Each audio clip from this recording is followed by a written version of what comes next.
Welcome to the Michael Singer Podcast, presented by Sounds True, in partnership with Shanti Publications. For more information about Michael Singer's work, access to all prior episodes, and information about upcoming releases, we invite you to join us at michaelsingerpodcast.com.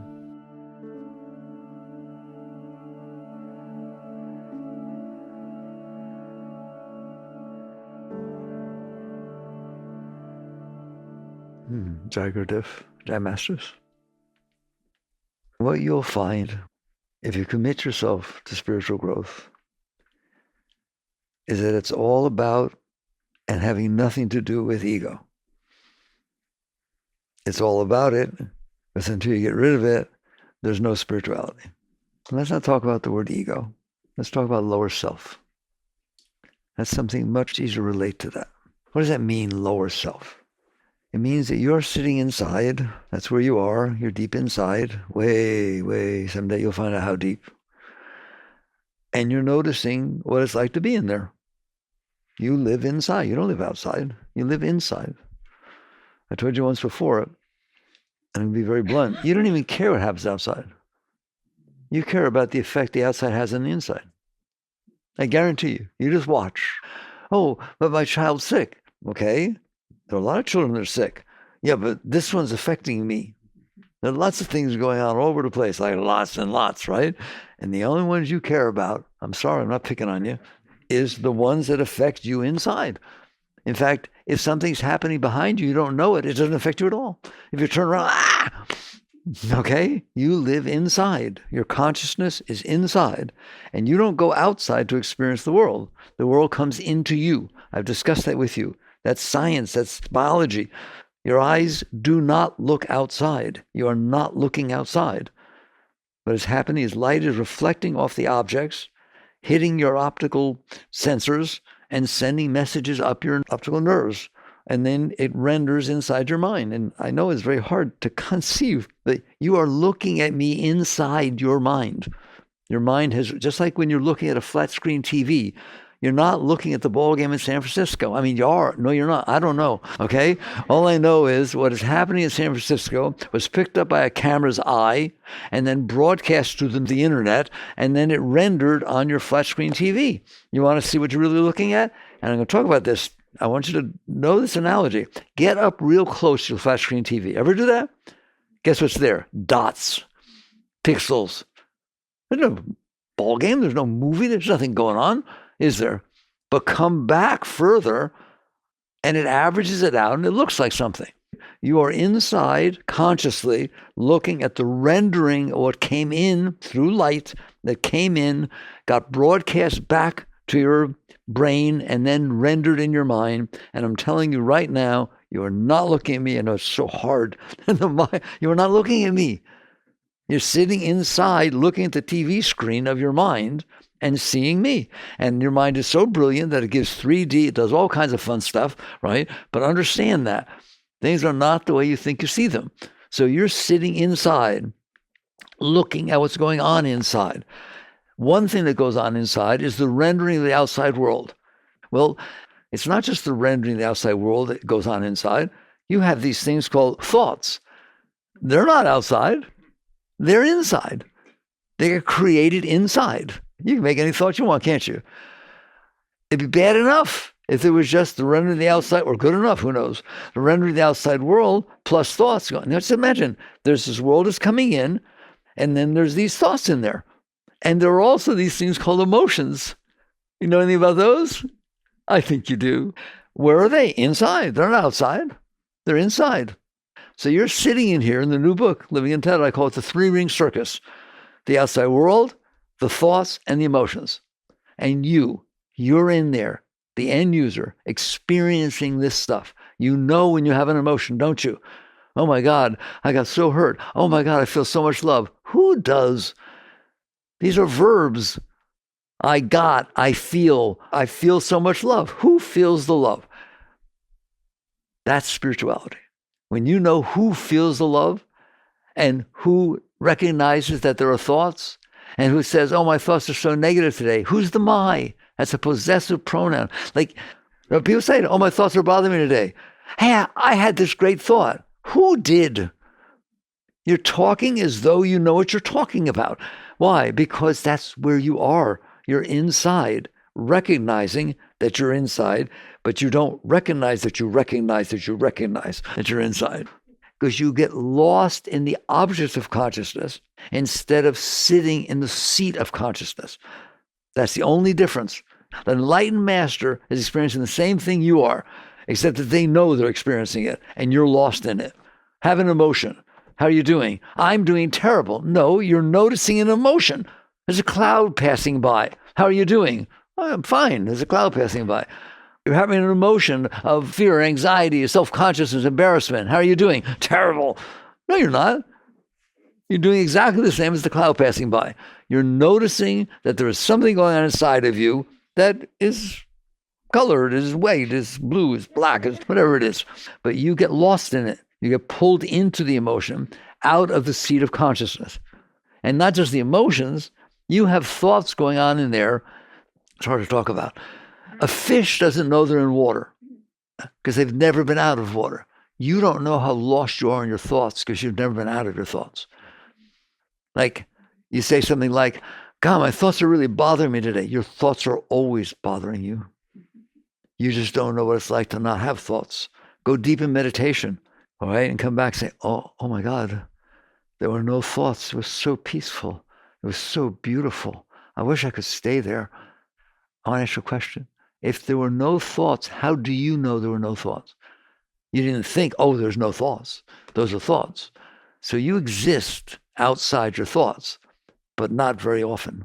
There's always stuff going on in there. Why did he say that? I don't know. Should I go over here? I don't know. Oh my God. Whoa, why is this thought bothering me? You don't realize that other thoughts are bothering you all the time. Your thoughts about, what do I want to do? What happened yesterday? And I don't know. Should she like me? Should I talk to her? I don't know. I don't feel right about it. And then something will come in from yesterday. Do you remember when George dissed you? God, I got disturbed by that thought. What were you thinking before that thought? You didn't get disturbed by it. You got distracted by it.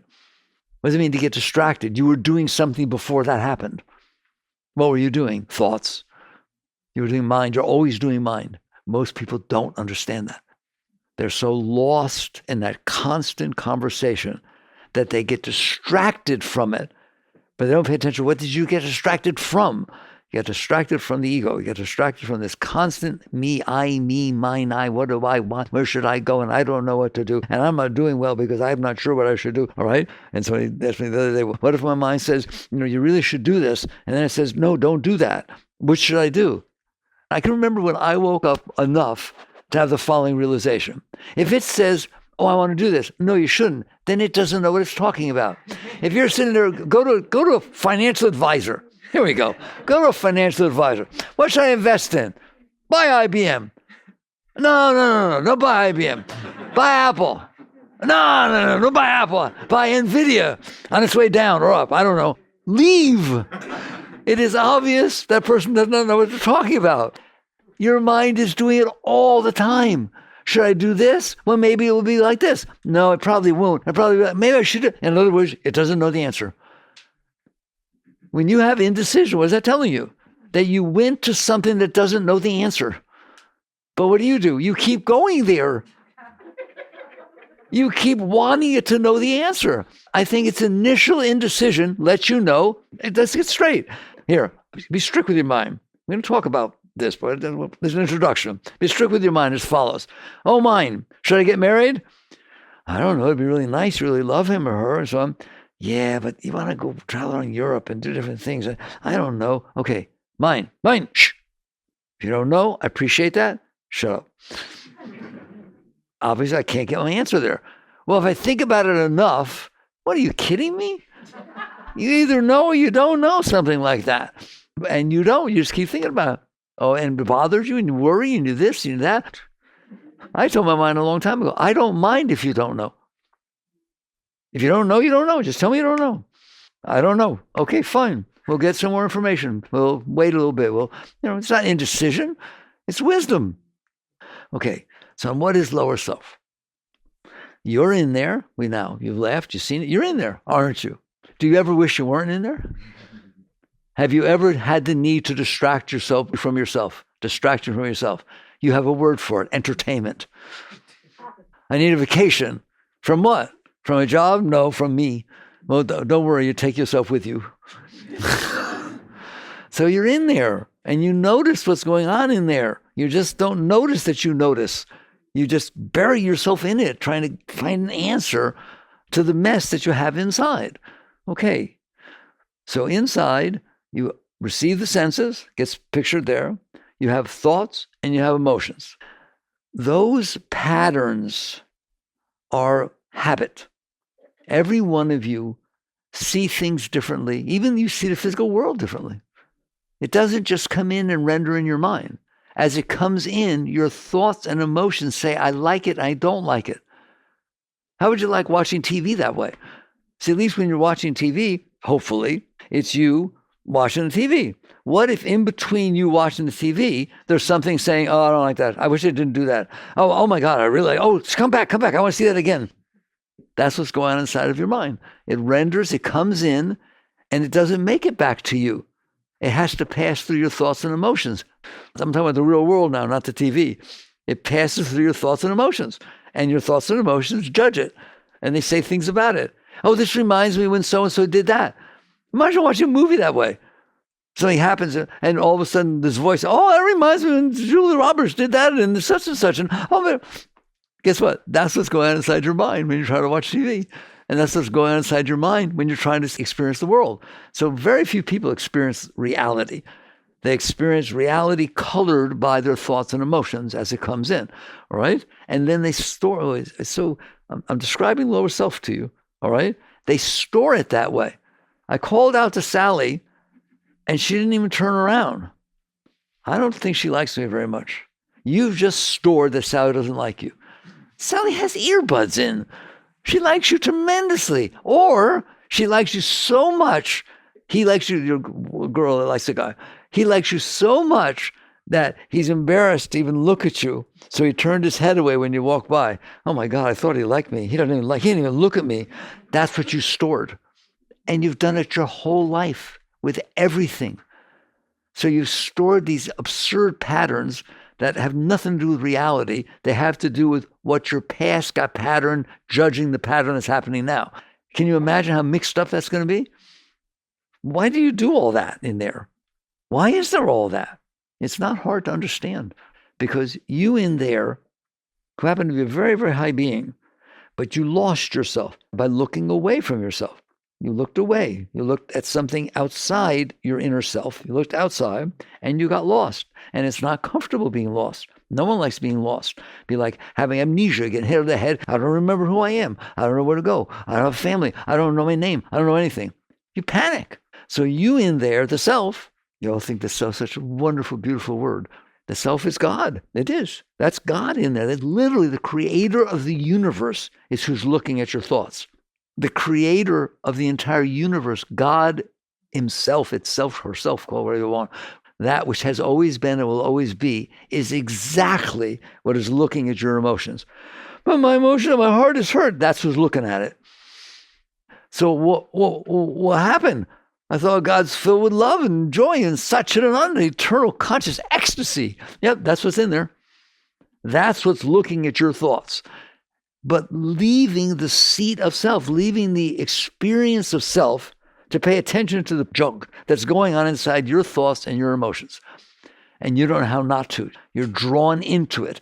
You're drawn into the negativity. You're drawn into the fear. You're drawn into self-consciousness. You're drawn into the embarrassment. You're drawn into the need. Come on. That's lower self. That whole thing that we just talked about that got created because you left. Instead of sitting in ecstasy, that's the garden. Instead of sitting in ecstasy and experiencing the nature of your being and then enjoying the movie. Right? There is a movie out there. There's reality out there. It got created and, wow, kind of neat.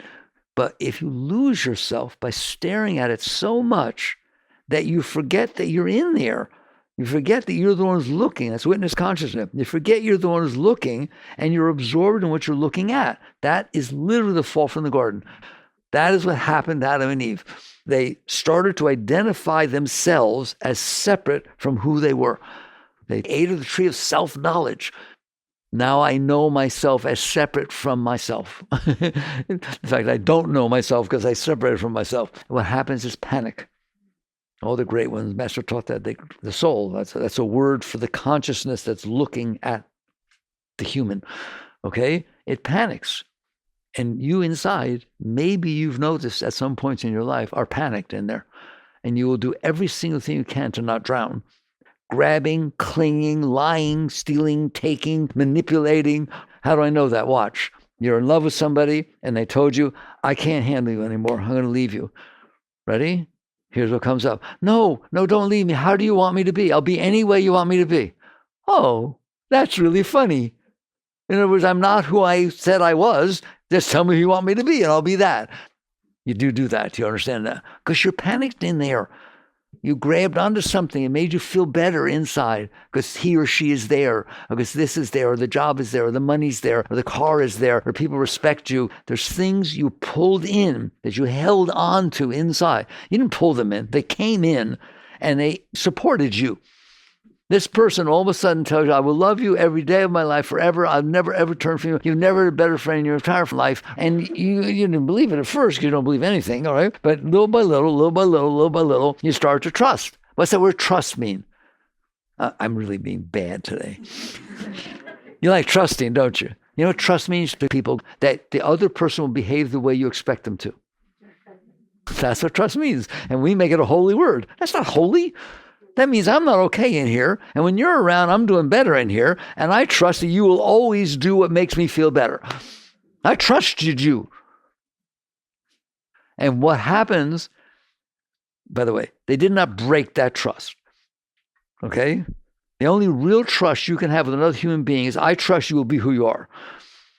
I trust you'll behave the way that your past patterns make you behave, or that your meditation helped you learn.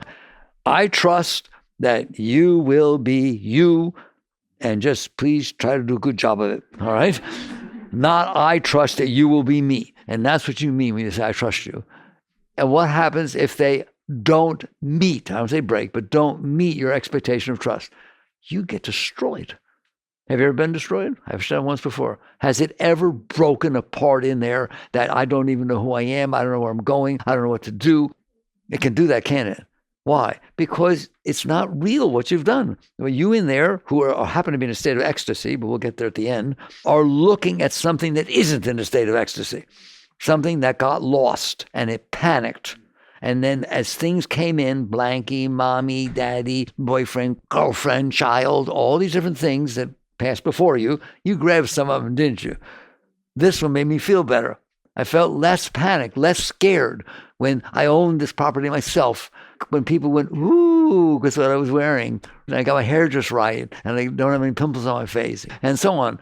So you grab onto these things like a life raft, a floating board in an ocean when you're drowning. I'm holding on to it. How hard? For life. You're holding on so hard. And you feel it when it breaks, how lost it is in there, and how you grab for anything to hold on.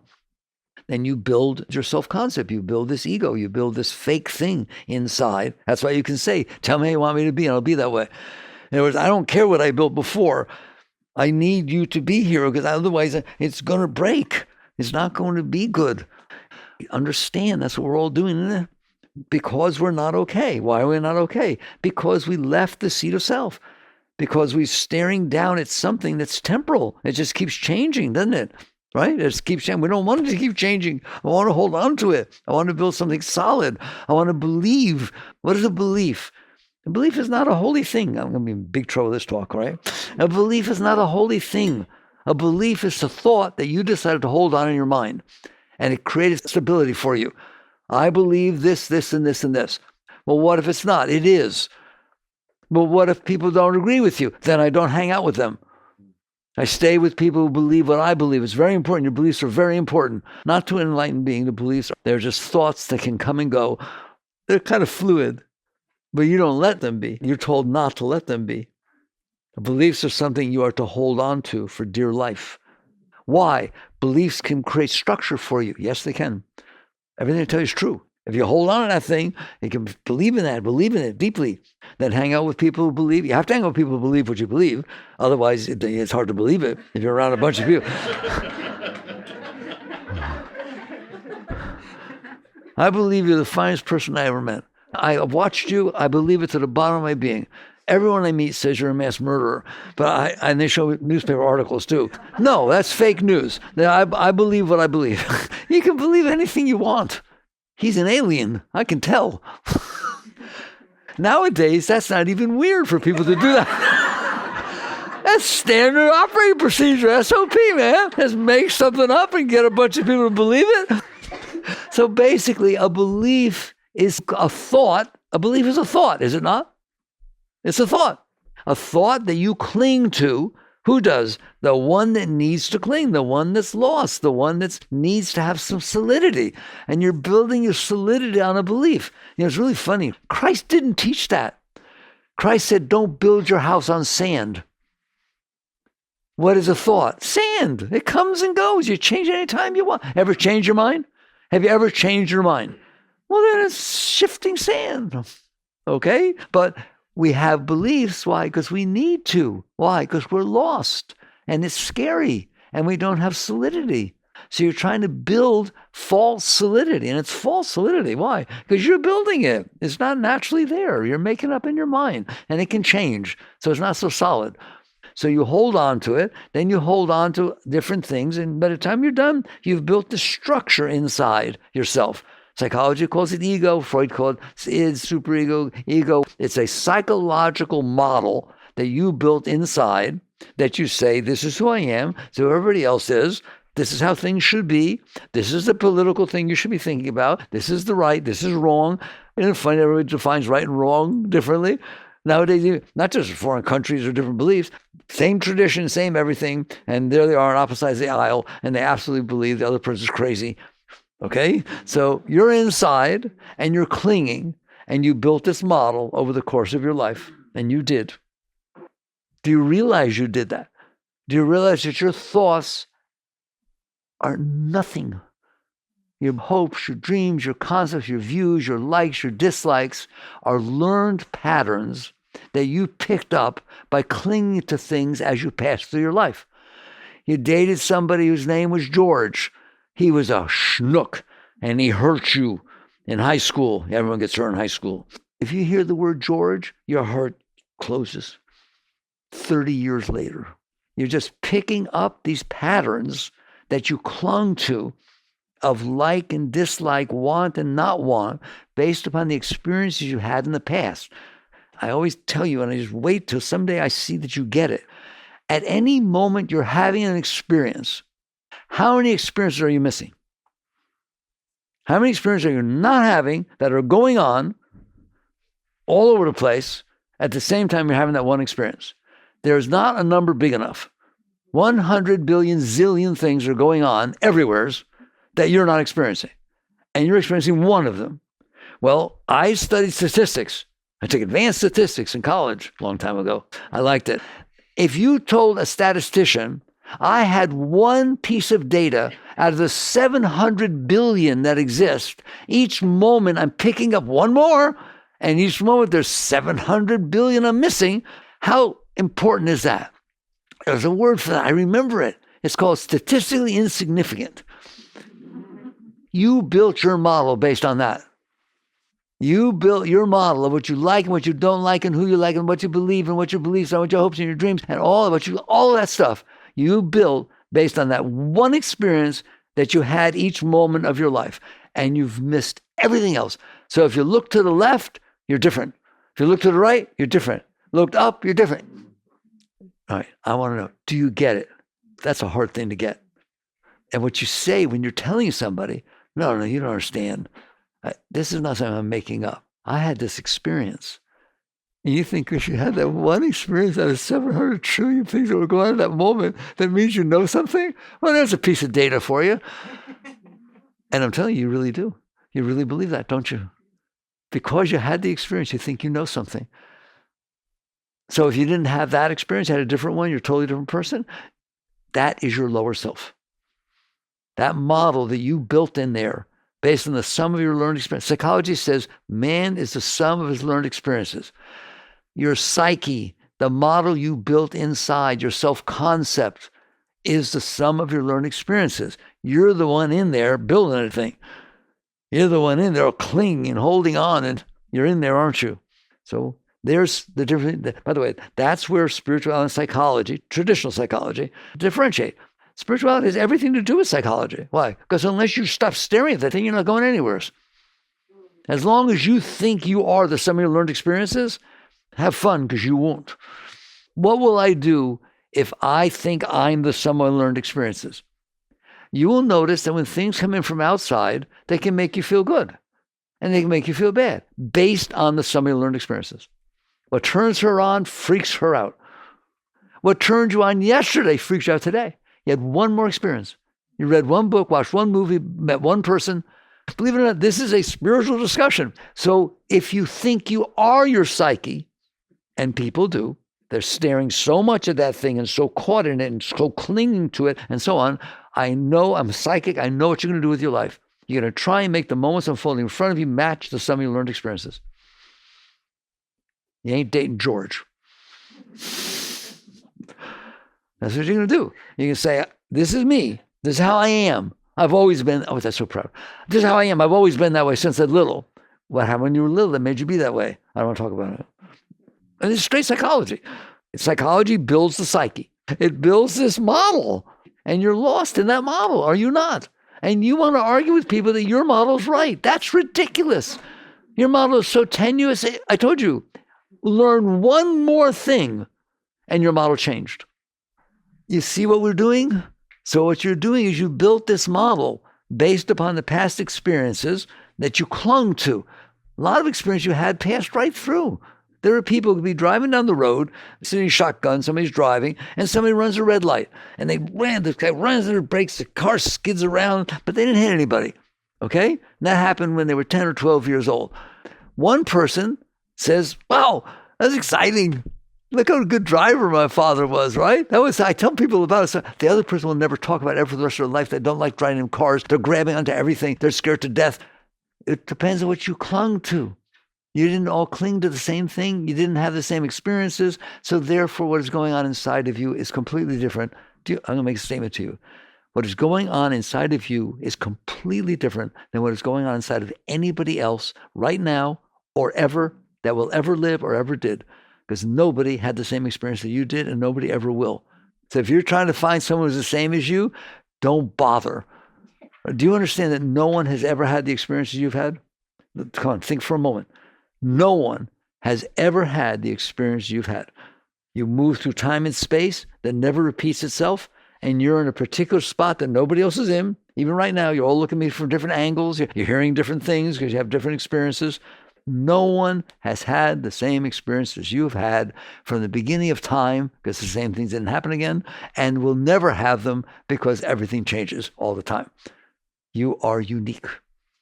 Isn't that amazing? God made a universe in which every single place he came down to visit is unique. And it is. It's unique. So one thing is, if you're out there trying to find people that match you, don't bother, because they don't.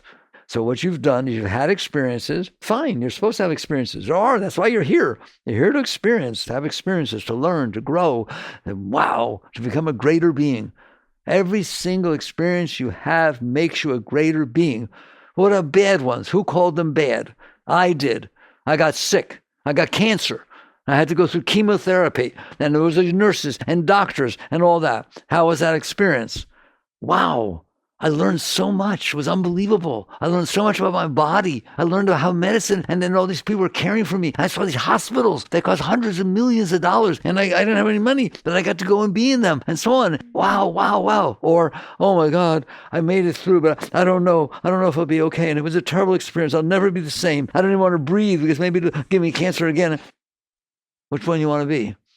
It's any way you want it to be. Experiences are things that come into your consciousness and make you greater because you experienced them.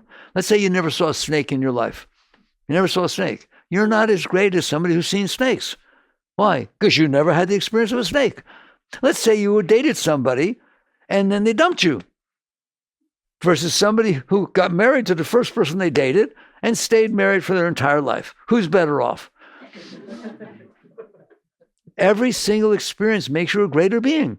So you learned how relationships can break up. You learned how the pain can happen. You learned how to deal with pain. You're a great being. You're a great being until you didn't handle it, until you said, I don't want to have this experience. You're never, ever going to not have it. It happened. It came in. All that stuff happened. And you couldn't handle it. So you pushed it away and you stored it. You stored it as negative. You stored it as positive. And now you've molded your whole view of life based on those experiences. And you think you know something. But I told you at the same time you're having that experience, you're missing every other experience. So nobody knows squat. So then you identify with that. And what you're going to do when you do that, don't feel bad. It's what naturally happens, okay? But you can do something about it, is you're going to try and make the moments in front of you unfold in a way that matches what you think should be happening. Which one of you don't do that? You think your spouse and your children and every single thing in your boss and your finances, every single thing, your looks, what are you going to look like when you get older? Every single thing you've made up based upon your past experiences, based upon your likes and dislikes, which are programmed by your past experiences. There's not one single thing that you like or don't like that you didn't pick up along the way. You have experiences, and so they made you feel good, they made you feel bad. Again, I'm going to be psychic. I'll bet that the ones that made you feel good, you want it to happen again. I'll bet the ones that made you feel bad, you don't want it to happen again. So you built this system of like and dislike based upon your past experiences. Somebody else had the same experience. They took it differently. Somebody else didn't have that experience. Therefore, they don't have a like or dislike about it. I want to know, do you hear me? This is serious stuff, okay? You just realize what you're looking at in there is just balderdash. What is the ego? Something you made up based upon the building blocks that you pulled together in your mind and held on to of like and dislike. You don't do anything with neutral stuff. You drive by tons of trees all day. There's clouds. There's everything. They just pass right through. But if you saw a tree that reminded you of the tree you fell out of when you were little, then you keep talking about that one. Or you see a tree that it looked like your mother's ring was on the bark. She had a ring. There was a little red spot and a little ripple. Wow. You're going to bring everyone you know to go see that tree. Why? Nobody else would go do that. You see what I'm saying? Your whole behavior patterns, what you like, what you don't like, what you notice, what you don't notice, they are programmed based upon the past impressions that you had as you move through these moments of your life. And you think that's important. And you want them to happen again if you liked them, and not happen again if you didn't like them. And I've just defined your life. And that's very sad because it's built upon a momentary experience that if you didn't have it, you'd be different. It's very tenuous stuff, isn't it? Like a random. All right.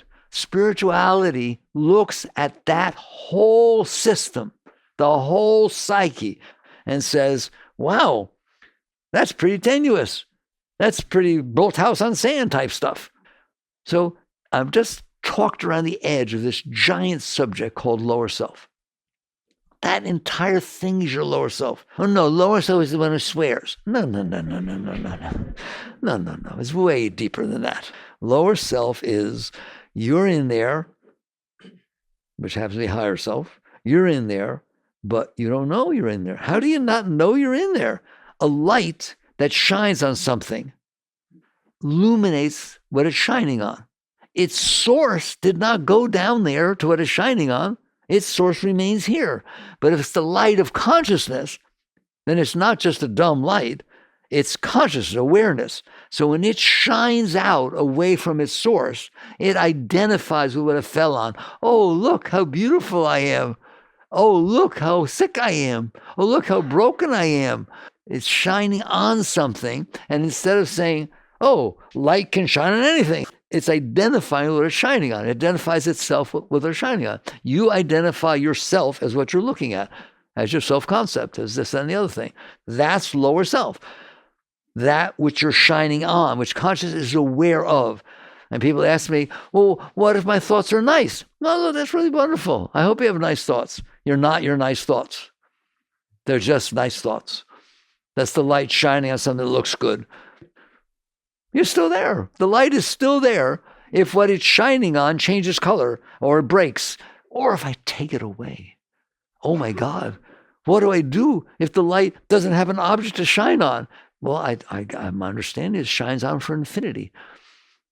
It just goes on through space. If it's a vacuum, it just shines out. It's there forever. So what are we saying? The consciousness is pure light.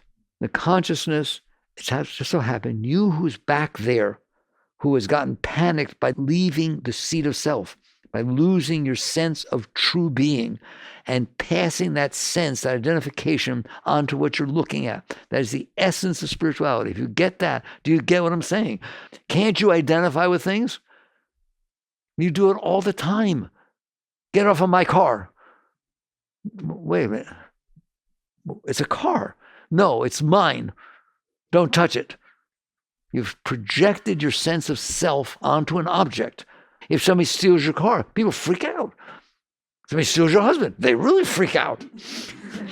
It's fun to laugh, isn't it? Laugh, all right? Because I want you liberated. That's what liberation means. You have ceased to identify. You're free from identifying with this thing that you built because you were scared, that you built because you thought you were drowning, and I'm clinging to it. And I built this self-concept. You're not your self-concept. A self-concept is a concept of self. A concept is something you made up in your mind. You are the one who did it. You're the one that's in there doing the clinging, doing the grabbing and holding. So you're looking at this thing, and this thing has major problems. And it does. The thing you're looking at is called conditionally okay. What does that mean? I'm okay as long as you behave the way I expect you to. I'm okay as long as I get the money I want. I'm okay to get my vacation. I'm okay as long as there's not a roach in my house. If it is anything, is not the way I want, I'm not okay. That's called conditional well-being. You like it? It's fun, isn't it? No, it's not fun at all. It's suffering. It's a struggle. It means I have to make everything outside be the way I want it to be, don't I? What did they say when you fell from the garden? Now you must work by the sweat of your brow to be okay. Go check it out. I'm not a Bible reader, but I know it says that. Okay, Old Testament. Now you must work by the sweat of your brow to be okay. Know anything about that? Know anything about working by the sweat of your brow to make the relationship work, to make the finances work, to make your looks work, to make people like you? Every single thing to be the way you want it to be? Yeah. In the meantime, you who's in there are the highest thing ever walked the face of the earth. What did Jesus say? As I sit by the throne of my Father, that's a state of consciousness. As I sit by the throne of my Father, so you shall sit by my throne. And these things which I do and even greater things you shall do. He did say that, didn't he? He said, you're the same as me, one with God. Okay? What's wrong? You're identified with staring at you instead of being you. And so basically, lower self is what you're looking at. It is very strong. Why? It's built out of the patterns that either bothered you or made you feel good. You're serious about what you held on to there. It's not a minor thing. It's keeping you from drowning. So if you're grabbing onto this board for a long time and the Coast Guard comes along and says, give me your hand. No, you will not take your hand off that board. They have to pry it off. You are used to clinging to this thing that you built, this false self-concept. And so it's not easy to let go, is it? All right? So I wanted to talk about it, and we only have a few minutes, but that's all it takes. Can you let go? Can you stop doing that and come back? It's called self-realization. And come back to the seat of self and then live your life from knowing who you are and then enjoying the experience. What experience? The experience. The one I'm given. I like when people say, but I don't want to miss anything. You're missing everything.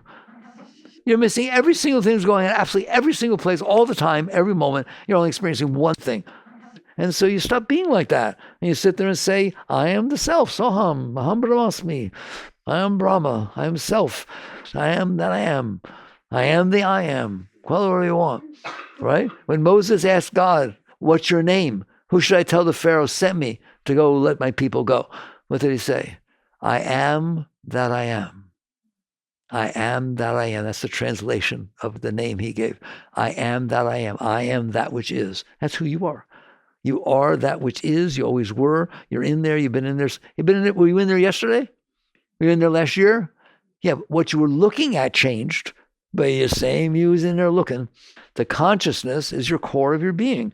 When you get back there, it's called enlightenment. It's called awakening. It's called self-realization. What happens? You merge back into the ecstasy of your being. But then I can't live my life. Of course you can live your life. How would you like to live your life being filled with love, filled with joy, filled with inspiration, filled with ecstasy all the time, and every single thing you interact with, that's what you're interacting with that.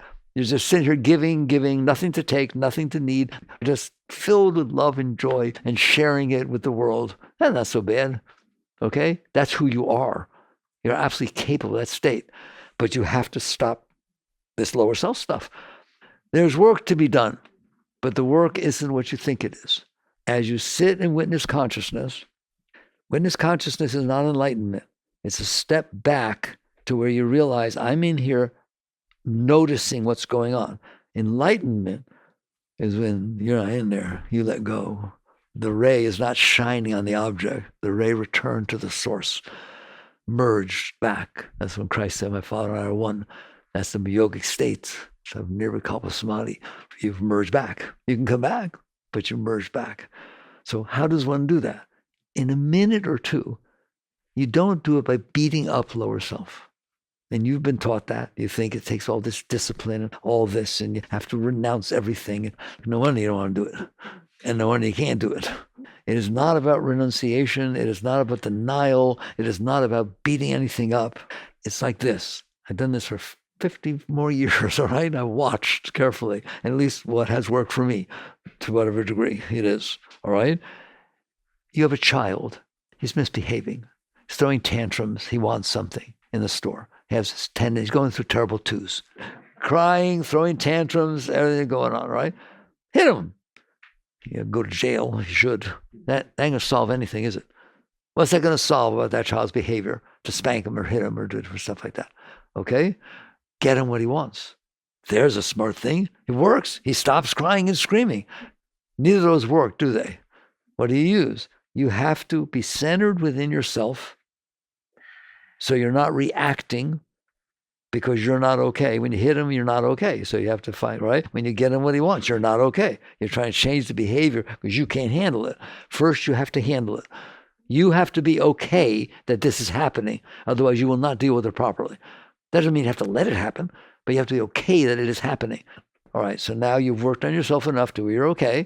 How do you deal with the child? You use what's called child psychology. You sit there and say, well, which one do you want? Do you want that little truck? Well, we don't have a truck at home. What I used to do with Mickey, I think I tell on him, right? I sit there and say, oh, really, you want that? Early when I was doing meditation days, right? You really want that? You want a candy bar or something like that? I wasn't eating that. I said, okay, tomorrow. We'll do it tomorrow. Tomorrow never comes because it's always today. In other words, be gentle, but understand what you're doing. Have your intent to be to raise the energy, not push it down. It's called transmutation. How can I take the energy this child's feeling and redirect it? So you're throwing a tantrum. So, okay, I'll tell you what. We'll let this go. We'll look at it later, right? And wow, let's get some ice cream. Come, Daddy's waiting for us. To redirect, rechannel the energy, as opposed to shoving it down by beating it or reinforcing it by giving into it. That's how you treat lower self. First, you have to get clear. Can you handle your emotions? Can you handle your thoughts? You need to learn to. Meditation helps, mantra helps, different things happen. And what does it mean to handle them? Get rid of them? No. What if you feel jealousy? What if you feel insecurity? Ever feel insecurity? What do you do with insecurity? Same thing you do with a child. You look at it from a seat of witness consciousness and you say, oh, there's the ego. Who feels insecure? My self-concept. I built a concept. I'm afraid people won't accept it and I feel weird and it makes my emotions weird. Can I handle that? Can I stay conscious in the seat of self, noticing that the emotions and the mind are talking like this? If you can't, you'll be reactive to do anything you can to make it not happen. So you learn to stay conscious. How? I told you, there's lots of techniques. Use the techniques. They're not the end. They're just techniques. Now you're conscious. You're still going to feel jealousy, insecurity, or something like that. Can you handle it? And when you sit there and say, I understand now, we had this whole discussion where it came from, how my self-concept got built, I understand the lower self. You notice it and you say, yes, this is the behavior that's going on. It doesn't feel good. Nobody said it felt good. I don't have to make it feel good. I have to be okay to handle it. Now, how do I deal with it in the highest conscious way so that over time, its energy won't be like that. How do I raise it up? The Gita says one should raise the self with self, not trample down the self.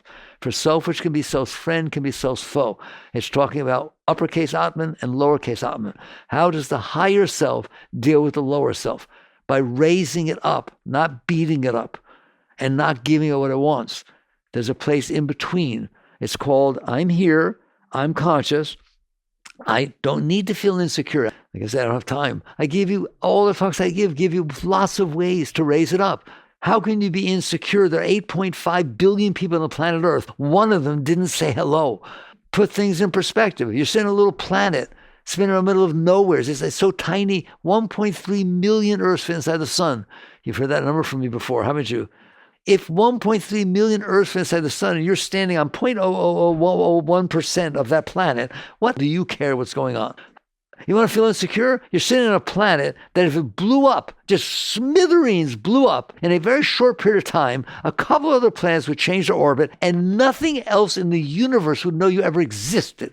These are liberating ways to use your mind. Free yourself from this absurdity of thinking that what everybody said or how you look or what they did or you made a mistake. Oh, I said something stupid. What are people going to think about me? They don't care. They don't think about you. They're too busy thinking about themselves.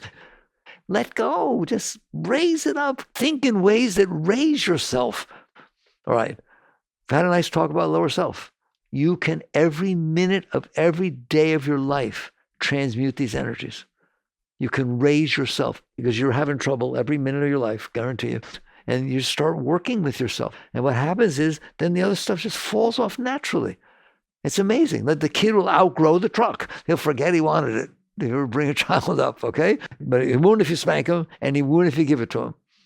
You have to find this middle, it's called the middle way, the Tao, to learn to be centered and then bring the energies up. Just keep bringing the energies up. Find ways to think that are higher than the way you've been thinking.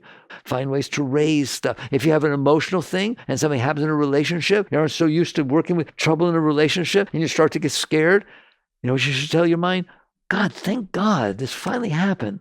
I wish it happened when I was in junior high school so I could learn how to handle things that go wrong in relationships. And now I'm just, wow, it really hurt, all right? Thank you. These things will raise you up if you work with this. All right. So we've talked about where lower self came from. Now, do you have a better understanding that what you are looking at from your seat of consciousness is what you built to try to protect yourself? And you're doing it all the time. That doesn't get anywhere. You ready? You ready to do some serious growth? I don't want you being here next year in the same state you're in now, nor do you. So you just keep working with yourself, and the way you raise lower self is to raise lower self. Life is about liberating yourself from your lower self, freeing yourself, raising yourself back to the seat of self, where there's nothing but ecstasy, nothing but light, and then you become a blessing on the earth. Jai Gurudev.